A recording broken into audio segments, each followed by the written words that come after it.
Assalamu alaikum wa rahmatullahi wa barakatuh. Bonjour tout le monde, j'espère que vous vous portez bien. Aujourd'hui, nous allons travailler le résumé du 22e juz de l'Qur'an al-Karim. Le 22e juz continue avec Surat al-Ahzab. Surat al-Ahzab traite d'un certain nombre de questions sociales et politiques. Cette surah parle de la pratique de l'adoption des enfants, de certaines coutumes du mariage et de la bataille de l'Ahzab. Surat al-Ahzab parle aussi des hypocrites et de leur conduite dans la société. Surat al-Ahzab, dans la partie du 22e juz, parle du contexte particulier de la bataille des tranchées à Médine. Lorsque le prophète Sayyidina Muhammad sallallahu alayhi wa sallam a entendu parler du plan des Qurayshites, il a convoqué un conseil de guerre pour discuter du danger imminent.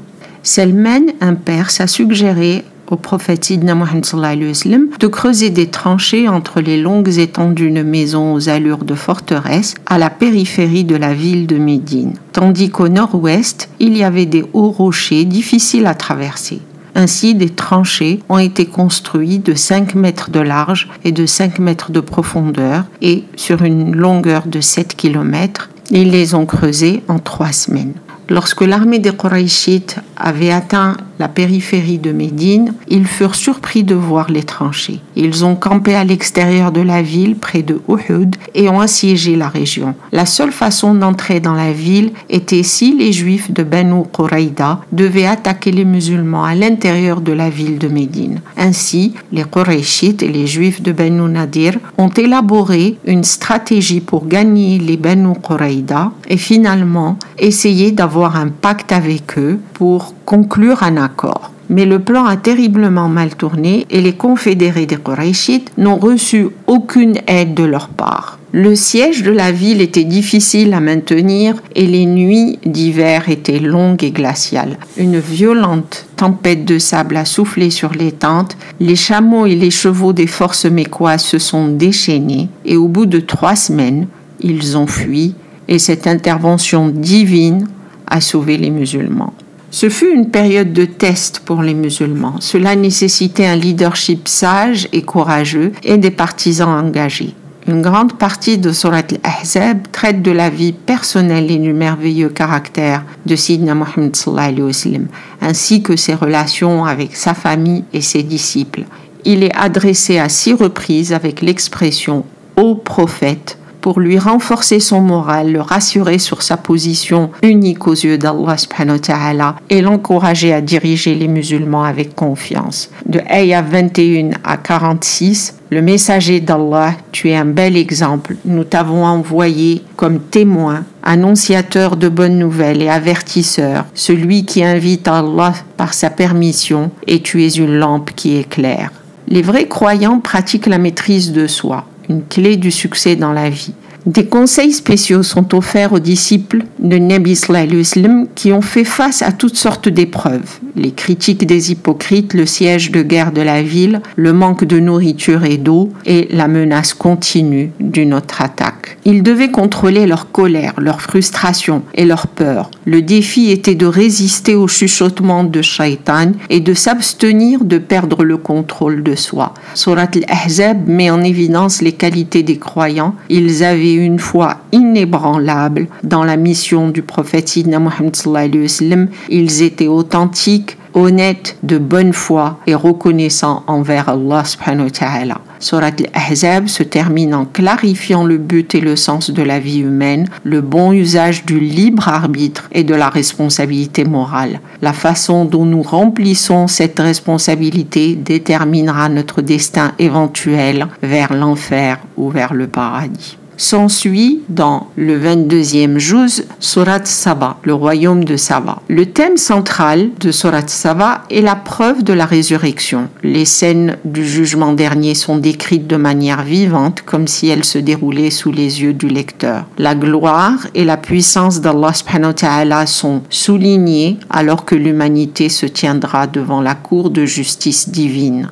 Surat Saba répond à certaines des objections soulevées par les mécréants à propos de Tawhid, de Risala et de l'Akhira. Surat Saba parle également des prophètes Sidna Daoud alayhi salam et son fils Sidna Suleyman alayhi salam, de la reine de Saba, pour rappeler aux gens les conséquences de la malveillance et de la justice divine sur les gens de Saba. Daoud alayhi salam et Suleyman alayhi salam ont été doués par Allah subhanahu wa ta'ala. Ils étaient reconnaissants. Allah subhanahu wa ta'ala les a encore plus récompensés. En revanche, les habitants de Saba, qui avaient la chance d'avoir un barrage, des digues, des terres fertiles et la prospérité économique, étaient ingrats, et ceci invitant la rétribution divine.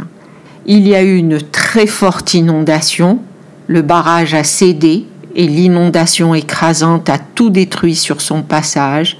Cela a dévasté les terres agricoles et a appauvri la population de Saba. Puisque les Mécois connaissaient cette histoire, mais c'est déjà un exemple pour eux. À la fin, An-Nabi, Sidna Muhammad sallallahu alayhi wa sallam, est proclamé prophète pour toute l'humanité.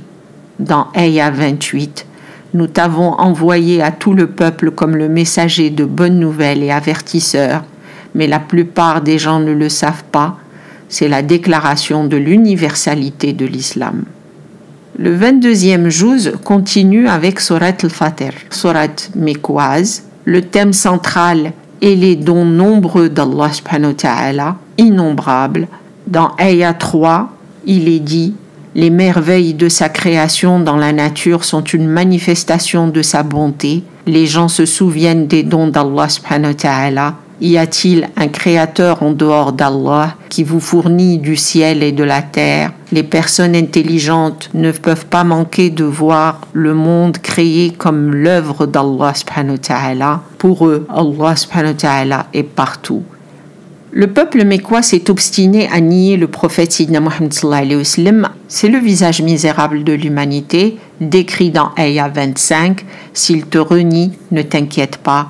Ceux qui les ont précédés ont également renié les messagers qui sont venus avec des signes clairs, des livres et une révélation éclairante. On lui dit d'être patient et résilient, car Allah subhanahu wa ta'ala donne un répit et du temps pour que les gens réfléchissent encore et encore. Dans Ayah 32, il est décrit les 3 catégories de croyants. Certains se sont fait du tort, d'autres étaient bons, et certains, par la grâce d'Allah, étaient les premiers dans les bonnes œuvres. Pour clarifier les 3 groupes de croyants, il y a qui font des erreurs et négligent leurs devoirs. Il y a les modérés qui remplissent leurs obligations religieuses et évitent l'interdit mais sont lents en ce qui concerne les activités bénévoles. Et le 3e, c'est les engagés qui recherchent l'agrément d'Allah subhanahu wa ta'ala et n'oublient jamais Allah subhanahu wa ta'ala. Dans Ayah 45, les mécréants obstinés reçoivent un avertissement. Il est dit: si Allah châtiait les gens pour le mal qu'ils ont fait, il n'aurait pas laissé une seule créature à la surface de la terre. Le 22e juz se termine avec les 27 premières ayats de Surat Yasin. Surat Yasin explique certaines des croyances fondamentales de l'islam, en particulier la croyance en la vie après la mort, al-akhira. Donc en conclusion de ce 22e juz, il y a la maison du prophète et ses épouses, les récompenses d'Allah subhanahu wa ta'ala pour les croyants et les croyantes, la finalité de la prophétie. Il y a le prophète Sidna Muhammad sallallahu alayhi wa sallam qui est envoyé comme témoin porteur de bonnes nouvelles et il est comme une lampe brillante. On parle aussi de ses mariages et de certains privilèges et restrictions. Il y a les règles de conduite dans les relations domestiques. Il y a l'avertissement aux hypocrites. On parle aussi des croyants qui doivent parler correctement, du fardeau de la confiance assumée par l'être humain. On parle aussi du jour du jugement dernier et qu'il viendra sûrement. Dans le 22e juz, il y a aussi les faveurs d'Allah subhanahu wa ta'ala sur les prophètes Daoud alayhi salam et Suleyman alayhi salam. Le 22e juz parle aussi du shirk qui ne sera d'aucune utilité le jour du jugement dernier. Le prophète Sidna Muhammad sallallahu alayhi wa sallam est envoyé pour tous. Les mauvais dirigeants quitteront leurs partisans le jour du jugement dernier. La discussion de leur récrimination mutuelle sera du jour. Les richesses matérielles ne vous rapprochent pas nécessairement d'Allah subhanahu wa ta'ala. La vérité prospérera. On parle aussi de la puissance créatrice d'Allah subhanahu wa ta'ala et ses anges. Personne ne peut arrêter la miséricorde d'Allah subhanahu wa ta'ala. Soyez conscients du pouvoir de Shaitan et de son influence. On parle aussi des vrais croyants en Allah subhanahu wa ta'ala et leurs attributions. Il y a aussi dans le 22e juz le plan d'Allah subhanahu wa ta'ala qui ne peut pas être changé ou altéré. Allah subhanahu wa ta'ala donne le temps aux gens de se repentir. Wallahu a'lam. J'espère que ce petit résumé du 22e juz vous a aidé. Je vous souhaite une bonne continuation et à bientôt. Wassalamu alaikum wa rahmatullahi wa barakatuh. Bye bye.